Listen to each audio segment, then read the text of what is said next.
할렐루야. 아멘. 반갑습니다. 설 잘 쇠셨어요? 네. 설날 지나다 보면 많은 분들이 영적으로 아주 좀 손상을 많이 받는 걸 보는데 우리 성도님도 보니까 눈이 반짝반짝 하는 게 아주 보기 좋습니다. 감사합니다. 성경 말씀 마가복음 11장입니다. 12절부터 25절까지 교도하십시다. 이튿날 그들이 베단에서 나왔을 때 예수께서 시상하신지라. 멀리서 잎사귀 있는 한 무화과 나무를 보시고 혹 그 나무에 무엇이 있을까요 가셨더니 가서 보신즉 잎사귀 위에 아무것도 없더라. 이는 무화과의 때가 아님이라. 예수께서 나무에게 말씀하여 이르시되 이제부터 영원토록 사람이 내게서 열매를 따먹지 못하려 하시니 제자들이 이를 듣더라.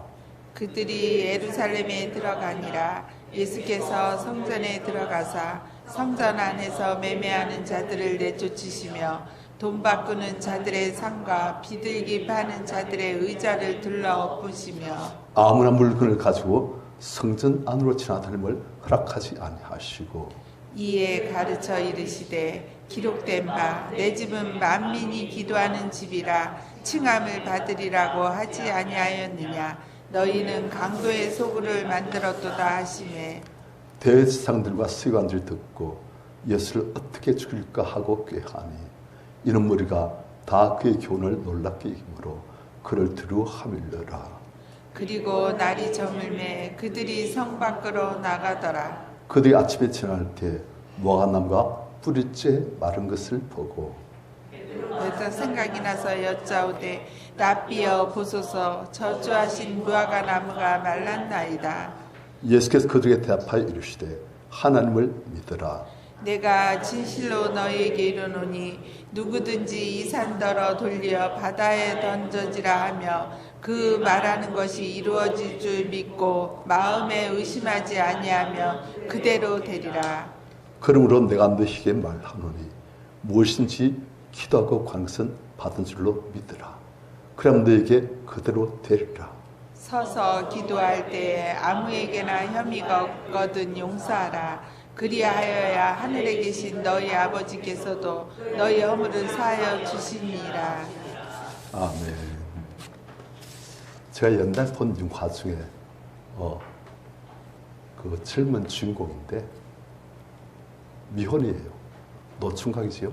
그래서 자기 아버지하고 같이 사는데 그 청년이 불치병으로 이제 시한부 인생을 선고받았어요. 그러니까 그 청년이 자기 인생 끝나는 것도 아쉽지만 자기가 떠나면 혼자 외롭게 남게 될 아버지 그분을 생각하니까 마음이 참 아픈 거예요. 그래가지고 이 아버지가 지금까지 자기가 돌봐드리니까 생활 불편이 없었는데 자기가 떠나고 나면 이 아버지가 어떻게 사실까. 그래가지고 아버지한테 이제 여러 가지 기기들 뭐 리모컨이라든지 아니면 컴퓨터라든지 지금까지 아들이 다 했던 걸 이제 아버지 혼자 사실 수 있도록 가르쳐 드리느라고 이제 하고 막 그런 걸 봤어요. 떠난 사람은 이제 남겨진 사람에게 뭔가 해줘야 될 걸 다 못해주면 걔 마음이 안 좋지요. 그래서 어떻게든지 다 해주고 떠나고 싶어하는 그런 마음이 있습니다. 오늘 우리는 예수의 그런 마음을 볼 수가 있습니다.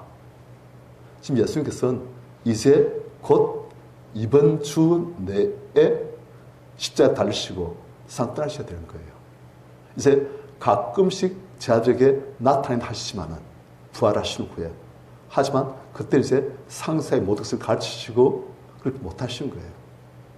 그러니까 예수께서는 이제는 마지막 남은 며칠 3년간 같이 지냈던 제자들에게 마지막 남은 며칠 동안 이 제자들에게 다 가르쳐야 되겠구나. 그런데 못 가르치신 게 지금 있는 거예요. 너무 중요한데. 그래서 그걸 오늘 가르치고자 하시는 그런 모습을 볼 수가 있습니다. 무엇을 가르치고자 하시는가? 12절 이튿날 그들이 베다에서 나왔을 때 예수께서 시상하신지라.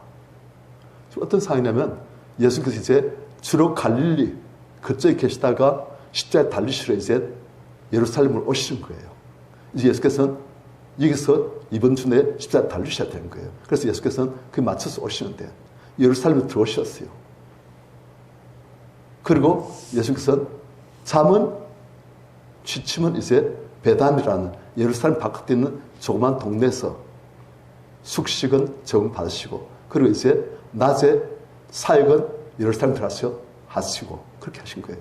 그래서 예수께서 이제 베단이라는 동네에서 아침에 나왔을 때 예수께서 시상하신지라 하여튼 시상하셨대요. 13절 같이 시작. 멀리서 잎사귀 있는 한 무화과 나무를 보시고 혹 그 나무에 무엇이 있을까요? 가셨더니 보니 잎사귀 위에 아무것도 없더라. 이는 무화과의 때가 아님이라. 자, 예수께서는 무화과나무를 보시고 혹 그 나무에 무엇을 기대하고 가셨습니까? 무화과 열매지요. 그런데 가서 보신 적 무화과 열매가 없다. 무만 있다? 잎사귀만 있다. 왜 그렇습니까? 이는 열매가 열릴 때가 아니라는 거예요. 자, 성님들, 예수께서는 열매가 열릴 때가 아님을 모르시고 가서 보시면 열매 없네 하신 걸까요? 아니면 열매가 안 열릴 때라는 것을 아시면서 그렇게 하셨을까요? 아시면서 그렇게 하셨어요. 그리고 예수께서는 뭔가 의도를 가지고 지금 제 아들에게 액션을 취하신 거예요. 그래서 14절 예수께서 나무에게 무화과나무에게 말씀하십니다. 이제부터 영원토록 사람이 너에게서 열매를 따먹지 못하리라 하시니 제 아들이 이를 듣더라. 아니 제 아들이 볼 때는 아니 예수께서 왜 그런 말씀하시지? 아니 무화과나무가 지금 때가 아니어서 열매 없는 것이 당신한테 왜 들으시지? 이상하다. 왜 들으실까? 게다가 무화과나무를 예수께서는 저주하셨어요. 이제부터 영원토록 사람 너에게서 열매를 따먹지 못하리라. 그러니까 이건 두 가지 경우가 있을 수 있는 거예요. 한 가지는 무화과가 이제 잎은 생기는데 열매는 절대 안 열리는 그런 경우가 있을 수도 있고 또 한 가지는 아예 무화과나무 자체가 아예 죽어버린 경우가 있을 수 있고 지금 예수께서는 그 두 가지 중에 한 가지가 내게 있을 것이다. 있어져라 하고 명령하신 거예요. 그래서 제 아들은 왜 있으실까? 그리고 15절 그들이 예루살렘에 들어갔어요. 예수께서 성전에 들어가서 성전 안에서 매매한 자들 다 내쫓으시고 돈 바꾼 자들의 상, 빌기판 자들의 이자를 둘러엎으시며 예수께서 분노하셔요. 거룩한 분노가 있어요. 아주 하나님의 이름이 더럽혀질 때 분노가 일어나는 겁니다. 많은 사람들은 하나님 이름이 덮여서도 관계 안 해요. 하지만 내 이름이 무시당하고 내가 사람들에게 핀잔 들면 거룩한 분노가 아닌 좀 육신적인 분노를 갖습니다. 하지만 예수께서는 사람들에게 무시당하시고 외면당하시고 자기에게 가해지는 모든 비난, 멸시, 무시, 천대 그건 별로 개의치 않으십니다. 하지만 마땅히 영광 받으셔야 될 하나님의 이름이 더럽혀지고 무시당하면 그분은 분노하세요. 육신적인 사람은 하나님의 이름, 하나님의 일, 교회에 관심 없습니다. 오직 내 하나, 육신적인 재미, 육신적인 유익, 육신적인 안락, 평안함, 육신적인 즐거움, 그것만 관심 있어요. 그런 데에 대해서는 분노하고 억울하고 하나님의 일이 어떻게 되든 교회가 어떻게 되든 다른 성도들이 어떻게 되든 신경 안 써요. 하지만 영적 분들은 좀 달라져요. 내가 교회에서 좀 사람들에게 좀 무시당하고 주여 기분 안 좋지요. 하지만 그것 때문에 마음이 많이 상하고 시험 들고 안 합니다. 하지만 하나님의 이름이 무시당하고 사람들이 하나님을 우습게 알고 하나님을 아주 경홀히 여기고 하나님을 멸시할 때 그럴 때 분노하는 거예요. 우리 성도님들, 그러한 거룩한 분노가 우리 있으기를 축원합니다. 하나님 일을 만홀히기는 사람들, 하나님께 드린 예배를 아주 우습게 하는 사람들, 그래서 아주 하시는 거예요. 예수께서는 하나님의 거룩한 성전에서 뭐하고 있어요? 사람들이 매매하고 있고 흥정하고 있고, 하나님의 임재가 있는 그곳에, 하나님의 인과가 있는 곳에, 하나님의 이름이 있는 곳에, 내가 영원히 이곳에 있으라 하신 그곳에서 하나님 앞에서 뭐하고 있다? 하나님을 인식하고 하나님께 경배하고 예배드리는 게 아니고 흥정하고 돈 벌 생각하고 돈 깎을 생각하고 온통 물질적인 관심, 물질적인 이익, 그리고 또 돈 바꾸고 비둘기 팔고 그냥 어떻게 하지? 돈 벌려고 한 욕심, 그리고 돈을 적게 쓰려고 한 욕심, 그걸로 꽉 찬 거예요. 하나님의 성전이 장사아치의 장사판으로 바뀌어버린 거예요. 그리고 또 그러니까 예수께서는 그들의 상을, 의자를 둘러 엎으시고 아무나 물건을 가지고 성전 안으로 지나다니면 물건 들고 막 운반하고 오토바이 뭐 싣고 다니고 자기 뭐 싣고 다니고 구름에 뭐 싣고 다니고 하나님께 거룩하게 예배드리고 하나님의 은혜 임하고 하나님의 용서 임하고 하나님의 축복 임하고 할 그런 장소를 완전히 육신적인 장소로 바꿔버린 거예요. 그래서 예수께서는 허락하지 않으시고 그 다음 17절 하나님은 어떻게 승리할 것인가? 이에 가르쳐 이르시되 기록된 바 하나님께서 말씀하신 바 내 집은 만민이 기도하는 집이라. 하나님께서는 우리의 기도를 참 귀하게 여기십니다. 우리 성도님들 하나님께 기도하고 하나님께 말씀드리고 우리 음성을 듣기를 소원하세요. 나로 하여금 너희의 얼굴을 보게 하고 너희 목소리를 듣게 하라. 너희 목소리는 부드럽고 너희 얼굴은 심히 아름답구나. 우리 성도님들 누가 우리 보고 심히 아름답다 했습니까? 그런데 하나님께서는 우리가 하나님을 찾고 그분께 기도할 때 우리 얼굴이 심히 아름답다 하십니다. 그분을 사모하고 그분을 감사한 눈빛으로 사모한 눈빛으로 바라볼 때 그분은 정말 사랑스럽다.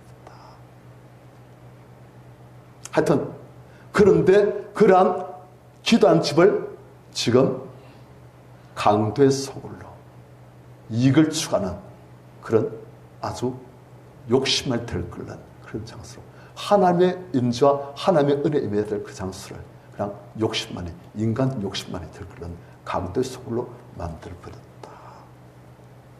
우리 성도님들 우리가 거룩한 선 거룩하게 모실 줄 알아야 돼요. 예배가 찬양이 경배가 하나님 우리를 주신 목적이에요. 하나님 우리를 왜 만드셨습니까? 이 백성은 내가 나를 위하여 지었나니 나의 찬송을 부르게 하려 합니다. 하나님을 기뻐하고 하나님을 감사하고 하나님을 경배하고 그게 찬양이에요. 그냥 노래하고 반주하고 그냥 막 성이 가서 이렇게 하고 그 찬양을 쓰지만 그게 아니고 우리 마음이 우리 영혼이 하나님을 앙망하고 그분을 사모하고 우리 마음을 그분께 드리고 그리고 우리 드린 마음을 목소리로 나타내고 그걸 하나님께서 기뻐하시고 그 자리에 하나님의 성께서 임하시는 거예요.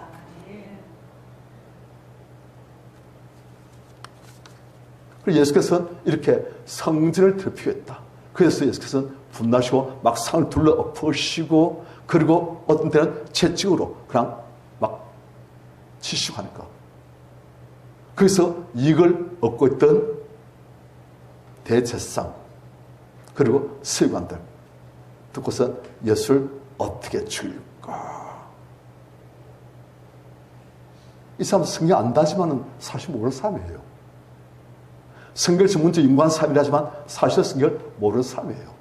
성경의 모든 것이 다 오실 그분, 지금 오신 그분, 하나님과 나타내신 그분을 나타내는데 이 사람들은 그 예수 그리스도에 있는 하나님과 못 보는 거예요. 이름은 다 들었지요. 하지만 이분이 정말 하나님과 그분의 하나님의 아름다우신가, 위대하신가, 선하신가, 인자하신가, 그분의 공로신, 그것을 예수께서 다 나타내시고 우리를 구원하신 그분의 사랑, 그분의 긍휼, 우리를 치유하시고 우리를 건지시는 그분의 그 모든 은혜, 그것을 예수께서 나타내시는데도 그걸 보면서도 모르는 거예요. 성경 글자는 알지만 성경이 진짜 가르치는 바 우리 영혼이 알아야 될 예수 그리스도 그분은 알지 못하는 거예요. 그래서 이 사람들은 예수님이 자기 마음에 안 드니까, 자기들 욕심에 방해가 되니까 예수를 뭐 할까? 어떻게 죽일까 하고 귀하니 죽이고 싶어요. 그런데 함부로 못 죽여요. 왜? 이는 우리가 다 그의 교훈을 놀라기 힘으로.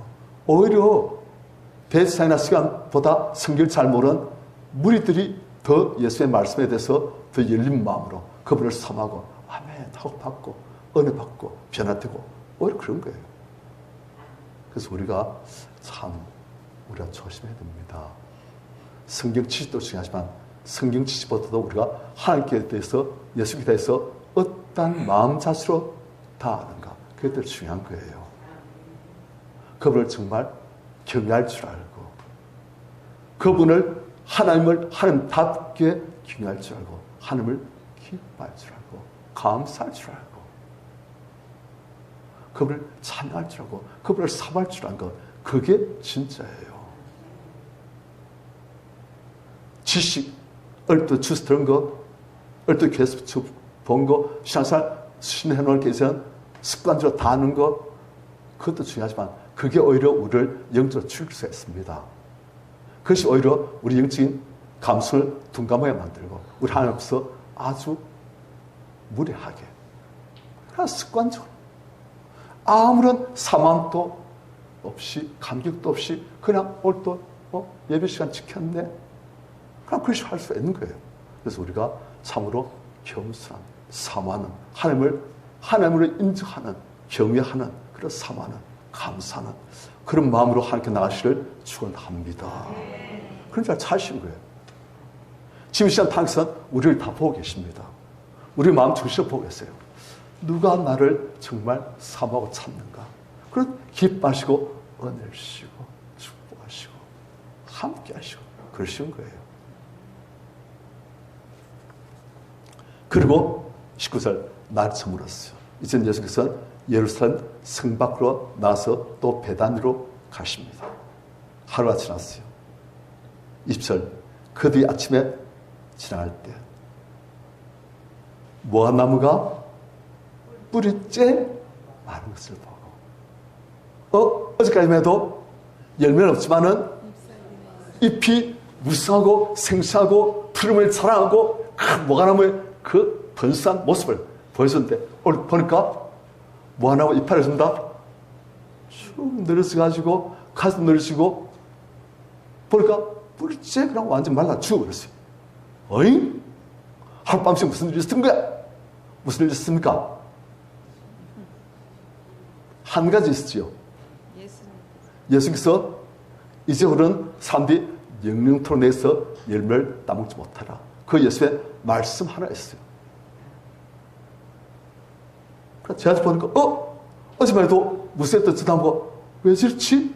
그런데 그럴 때 특히 어머니를 참지 못하는 21절 베드로가 생겨났어. 딴 자들도 생겨 다 났어요. 그런데 베드로는 머리에 생겨나면 머리와 입이 동시에 움직이기 때문에 주여 랍비여 보소서 주 자신 무화나무가 말랐나이다. 예수께서는 지금 이 반응을 기대하신 거예요. 말로 가르치셔도 되지만 말로 가르치시면 자들 인상적이지 않아가지고 머리에 딱 각인되지 않습니다.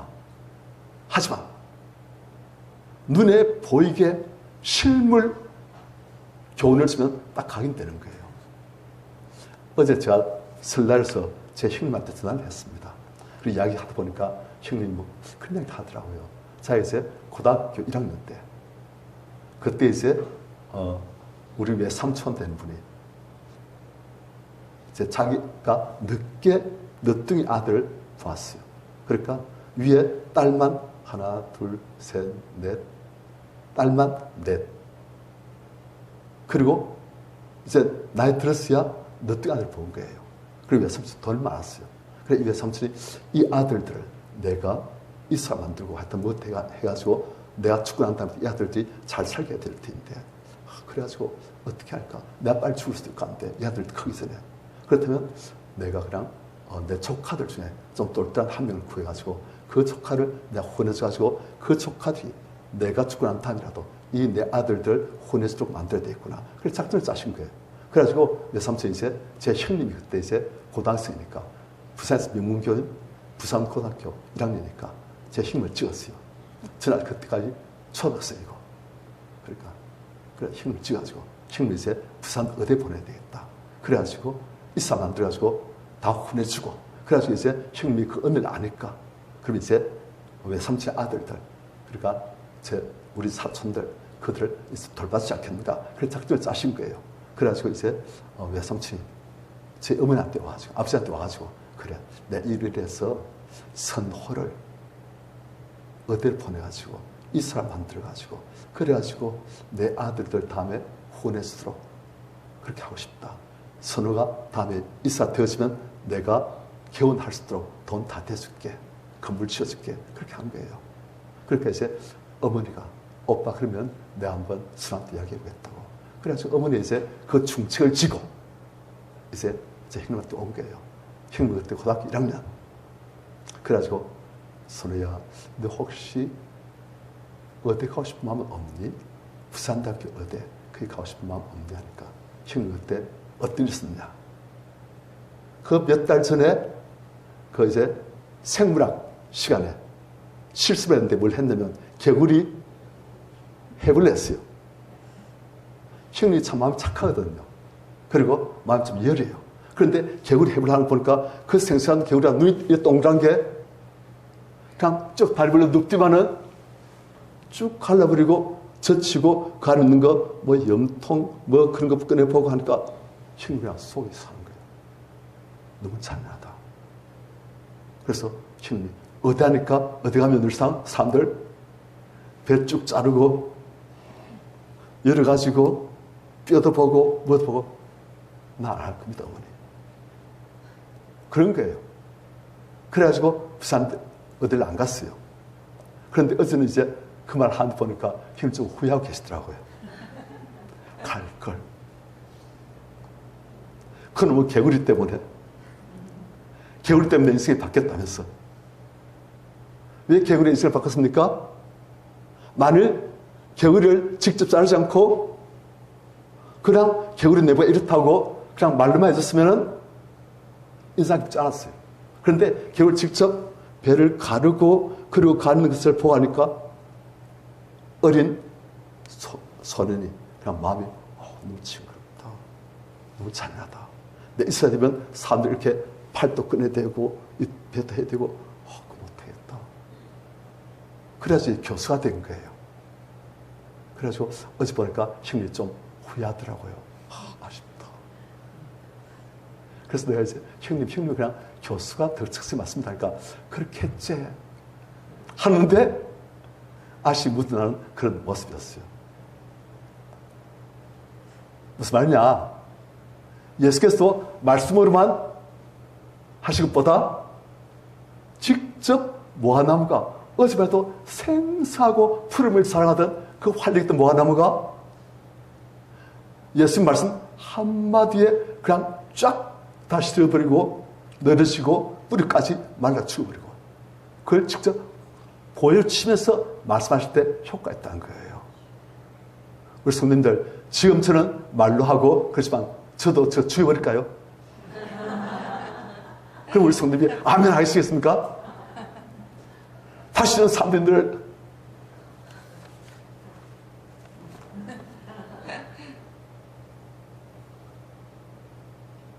그러니까 베드로가 라비야 보소서 저 자식 무화나무가 말라 죽었나이다.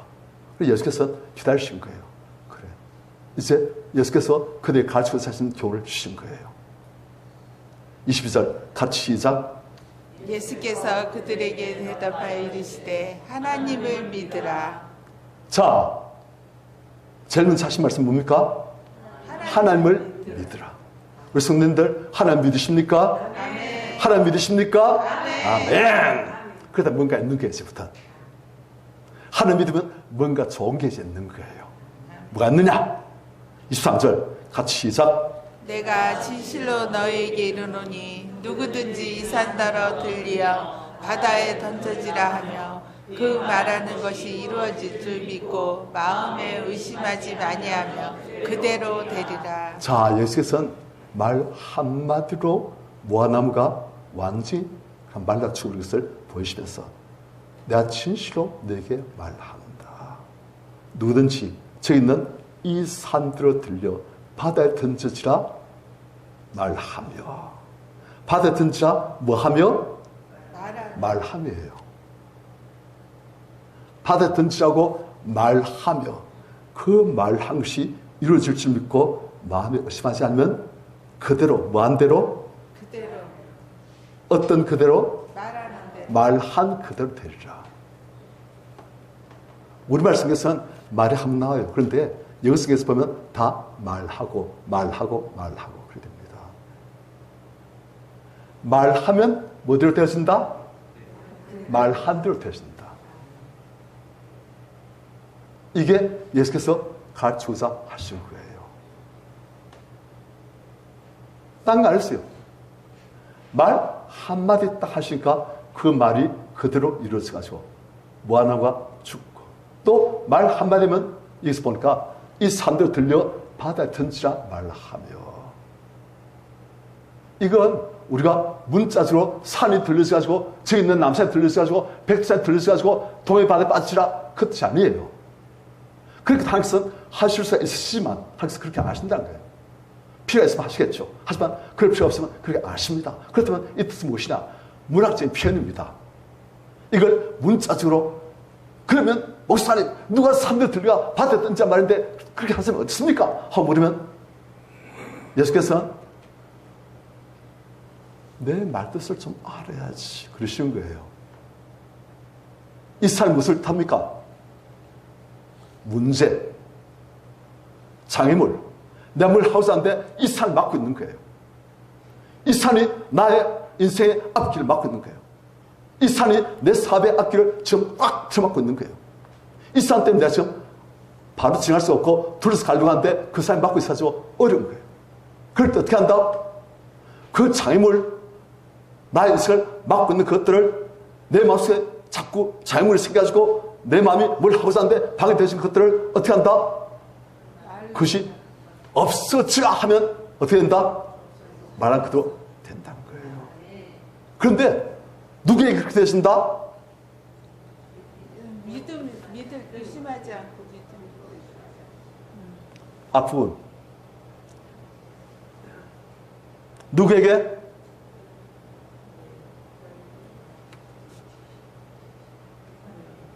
누구에게 그렇게 되신다? 너희. 에이, 너희란 말이 어떻습니까, 여기? 내가, 그 다음 해보세요, 읽어보세요.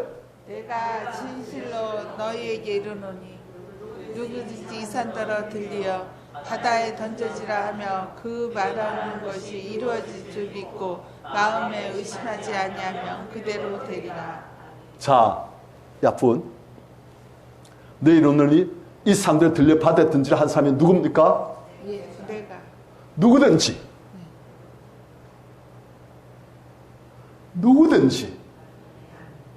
이 산더러 들려 바다에 던지라 말하며 그 말한 것이 이루어질 줄 믿고 마음에 의심치 않으면 누구든지 말한 그대로 된다. 누구든지 안에 우리 손님들 들어갈까요? 안 들어갈까요? 들어가요. 들어가시오. 누구든지 안은 예수만 아니고 하나님만 아니고 어마어마한 믿음의 사람들만 아니고 다 되는 거예요. 조건은 딱 한 가지. 하나님을 믿고 그리고 내가 말한 것이 이루어질 줄 믿으면 그대로 된다는 거예요.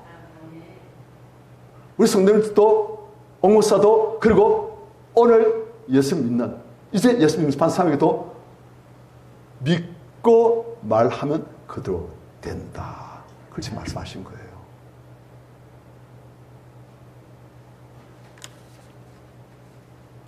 오늘 우리는 예수께서는 이 말씀을 꼭 하고 싶으신 거예요. 저희가 지금까지 기도에 대해서는 말씀 많이 하셨습니다. 그 과부의 기도, 그리고 또 밤에 왔던 친구가 그 간청할 때 그 기도, 그리고 두드리라, 찾으라, 구하라, 그런 식으로 그런 기도에 대한 또 전심 없으시는 기도 많이 말씀하셨습니다. 그런데 예수께서는 이제 예수님의 사역을 마지막으로 정리하시면서 이제 기도 말고 또 기도만큼 중요한 또 한 가지를 가르쳐 주신 거예요. 누구든지 말의 권세를 믿으면 내가 한 이 일을 다 할 수 있다. 우리 성도님들이 하나님을 믿고 말의 권세를 믿으면 예수 하신 일들을 다 할 수 있다. 예수께서도 기도 하시지만 보면은 사역을 어떻게 하십니까? 다 말로 하세요. 그분이 뭐 돈을 하십니까? 아닙니다. 그분은 말로 다 하세요. 바람에 대해서도 말로 잠잠하라. 풍랑에 대해서도 말로 잠잠하라. 사망에 대해서도 말로 다시금 일어나라. 병에 대해서도 말로 물러가라. 악내에 대해서도 말로 떠나갈지어다. 말로 다 하시는 거예요. 말하시면 말한 그대로 다 되었습니다. 그분의 말의 권세는 모든 것에 다 미친 거예요. 그런데 예수께서는 예수님의 이러한 사역을 다 보이시면서 이제 자들에게 마지막으로 너만이 아니고 너희도, 너희만 아니고 초신자도, 그리고 시향사 엄마나 삶도 다 이렇게 될 수가 있다. 그렇게 말씀하신 거예요. 그래서 누구든지 아주 기도 많이 한 사람, 아주 능력 사람, 아니면 선자들, 사도들, 그런 사람이 아니고 누구든지 믿기만 하면 그대로 다 되어진다. 말한 그대로. 그래서 제가 이 말씀을 듣고 아주 인상 깊었어요. 왜요? 봤거든. 말한 그대로 되어진 걸 봤고, 그 다음 제가 나중에 예수님 따르고 난 다음에 그 다음에 제아들도 이 일을 말로 다 해버립니다. 성전 미문의 안전뱅이가 좀 주십시오. 베드로가 뭐랍니까? 네가 원하는 은과 금은 내게 있구냐. 내게 있는 것도 내게 있으니 나산 예수의 이름으로 일어나. 그러고 손 잡아 일으키니까 팍 일어나가지고 쌤 막 뛰고 성전에서 뛰고 감사하고 찬양하고. 그래서 사람들 다 봤어요. 워낙 유명한 사람이에요. 성전에 다니는 사람들마다 성전 앞에서 딱 잘 잡고 항상 이렇게 하는 알거든요. 그러니까 그 사람이, 그러니까 사람들이 있습니다. 베드로 뭘로 했습니까? 말로. 일어나 걸으라 하고 말로 하니까 다 되는 거예요. 나중에는 보니까 베드로가 죽은 사람도 말로 그냥 일으킵니다. 성경을 보면 도르가라는 사도행전 9장에 보면 그런 여자가 아주 긍휼이 많아요. 가난한 과부들을 많이 돌봐왔어요. 이 도르가가 그런데 죽어버렸어요. 그러니까 사람들이 이 도르를 어떻게 할까 죽어버렸는데 이제 이분이 지금 우리는 어떻게 사나, 이분 떠난 것도 아쉽고 우리 또 어떻게 사나 싶어가지고, 그런데 마침 보니까 옆 동네에 베드로 선생님이 와 계신다는 말 듣고, 그렇다면 베드로 선생님이 모셔야 되겠다. 그래서 베드로를 모셨어요. 그래서 베드로 와가지고 딱 보니까 죽었어요. 죽은 지 벌써 시간이 지났어요. 그런데 베드로 이제 예수님의 말의 권세를 자기도 이제 알고 쓰고 하고 있으니까 베드로가 함께 기도하고서 그 다음 도르가 앞에 가가지고, 도르가 이제 히브리어는 다비다인가 보시죠. 이름이 다비다. 그래 다비다여 일어나라 하니까 그 죽었던 다비다에게 하면서 그 말의 권세를 실천하는, 그 말의 권세를 지금 시행하고 있는 그 베드로의 말을 들으시고 하나님께서 다시금 생기를 불어넣으시고 다시금 그 영혼을 그 안에 넣으신 거예요. 뭘 보고? 베드로 말 한마디 그 보고 하나님께서 그냥 생명을 기도하시던 도리아에게 다시 한번 생명을 다 부으신 거예요.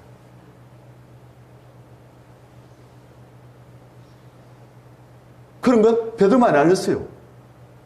우리는 나중에 알지만 사도 바울도 유두가 죽었을 때 그 유두에게 가서 그 엎드려 기도했어서 그럼 유두가 다시 한번 살아나버렸어요. 그리고 또 온갖 악한 영들도 그냥 말로 그 권세로 다 해버린 거예요. 왜요? 누구든지 이 산들을 들려 바다에 던져치라며 그 말 한 것이 이룰 수 있고 마음에 의심하지 않으면 말한 그대로 되리라. 누구든지. 그렇게 되어버린 거예요. 성경은 안 나있지만 수많은 사람들이 그런 말의 권세를 사용해가지고 그의 인생을 바꾸고 있습니다. 단순히 뭐 죽은 사람 살리고 그 정도 아니고 그런 말이 아니고 우리 안에서 역사하고 있는 온갖 우리의 인생을 자꾸 좀먹고 있는 우리 인생을 자꾸 아주 다운그레이드 시키는 우리 인생을 엉망으로 만들고 있는 인생이 찬란히 꼽힐 수 있는 인생인데 자꾸 벌레가 먹고 꺾이게 만들고 하는 그런 악한 영들의 역사 그것들을 우리가 알고 그것들을 대체해버린 거예요. 대체해버린 거예요. 그래서 우리 인생을 바꿔버린 거예요. 수많은 사람들이 그 악한 일이 우리 역사에 가지고 온갖 안 좋은 습관, 안 좋은 사고방식, 늘상 부정적인 사고방식, 부정적인 말, 자기 말의 권세를 모르고 인생을 힘들게 사는 사람 많아요. 말의 권세를 얼마든지 인생을 정말 멋있게 살 수가 있는데 말의 권세를 몰라주고 그냥 늘 힘들게 그래서 하나님께서 예수께서는 안타까우신 거예요. 하나님의 자녀에게 하나님의 자녀의 권세를 주셨는데 그 권세를 모르고 안 써먹고 늘상 조그만 귀신 날 때 눌려가지고 그 귀신이 하라는 대로 하고 죄가 하라는 대로 하고 늘상 그렇게 살고 있으니까 하나님의 자녀답게 권세를 가지고 하나님의 권세를 가지고 예수의 권세를 가지고 너 승리하면서 살아라. 그게 하나님 소원인 거예요. 그래서 기도도 있지만 또 뭐도 있다? 말도. 말의 권세를 알고 누리라는 거예요. 우리 성도님들 말이 권세가 있습니다. 알고 사용하면 놀라운 역사가 나타납니다. 그래서 하나님께서 그것을 알고 누리라. 어떤 목사님 그냥 가십니다. 자, 신발 가셨어요. 신림동, 저 서울의 신림동. 거기는 강한 판자집 동네. 그 집사님이 예집사님인데 연세가 많은 분이에요. 나이가 한 70 가까이 되었어요. 그래서 그분이 그 봄철 신발 간때 그 아직까지 많이 추운데 방에 들어가 보니까 연탄 뗄 돈이 없어서 냉방이에요, 냉방. 그 냉방 안에 앉아서 기다리고 있는데 그 집사님은 목사님 오셨다고 신방 오셨다고 막 먹을 거 준비하느라고 박수 막 준비하고 계시는 거예요. 그래서 그 목사님 보니까 이제 벽에도 벽지 못 붙이고 보니까 옛날 신문지 아니습니까? 신문지 많이 붙이잖아요. 그래서 그 신문지가 튼튼한데 보니까 뭐가 한 장에 좀 이상한 게 있는 거예요. 보니까 뭐가 이만한 돈은 아닌데 뭘까요? 요만한 거. 그게 딱 있는 거예요. 보니까 액수가 굉장한 액수예요. 수표. 그런데 목사님 그걸 딱 보니까 은행장 인도 딱 찍혀져 있고 이건 진짜 수표예요. 목사님 보고 놀리고 이 정도면은 아이고 집도 2층 집 살 수 있는 돈인데 목사님 놀래가지고 집사님 이쯤부터 오셔. 목사님 잠깐만요. 지금 라면 끓여야 돼요. 잠깐 들어오시라니까. 목사님 왜요? 집사님 이게 뭐예요? 그거요. 전번에 그 우리 동네 좀 부잣집인데 그 할아버지 그분이 죽을 때 다 돼가지고 제가 그때 좀 그 할아버지를 좀 수발해드렸어요. 그러니까 그때 제가 그 할아버지 할머니도 없고 자식도 없고 해서 불쌍해가지고 돈을 많지만 곧 죽을 뿐이라서 불쌍해서 많이 참 정성을 받으렸어요. 그랬더니 그 할아버지가 저한테 이걸 주더라고요. 그래서 그 기념으로